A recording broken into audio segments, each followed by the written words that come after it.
I wouldn't go back for quits. Oh no, this is the best country to live in for sure. My name is Carole Whitrod. I left England in 1960 to come here to Australia. I've lived here. I left when I was 15.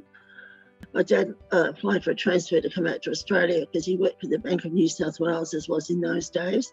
We left England on the 2nd of March 1960. It's called the SS Southern Cross. They've demolished it now, would you believe? And we had 6 weeks on the water through the bank. It was lovely. And then from there we came to Melbourne.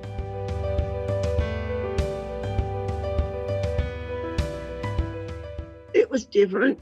You know, when I started work, of course, it was like, you know, I had a very broad English accent. Of course you do. I met this girl and she asked me who I barracked for in the football, and I looked at her and said, what's she talking about? Anyhow, she said to me, we became very dear friends after that. She said to me, so she said, well, if anybody asks you who you barracked for Collingwood. So my dad always says, go with the flow, do as the Romans do. So anyway, I went along with it, and I'm addicted now. I married an Australian, by the way, a South Australian. Can't help bad luck, can you?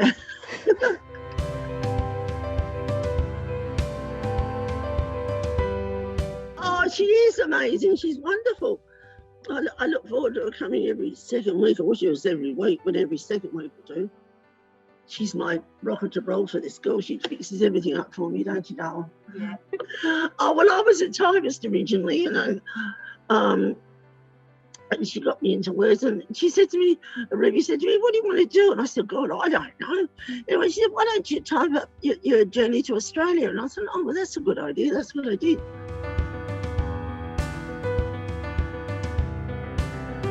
Yeah, I Google Maps. I Googled where they lived, and I found the house I was born in, and that's still there, because that was originally my granddad's house, and I was born in the house because there was a skin epidemic broke out at the hospital. Mum couldn't go there, so Mum had me at home, and that's still there.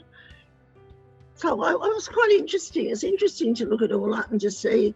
I mean, there's things it's totally different. I mean, 60 years, you imagine it would be. It's a lot of change.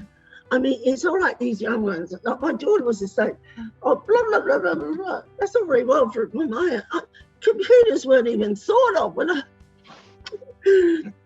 mean, we didn't have television until just before the coronation, I think. And I can remember we never had a television for a while.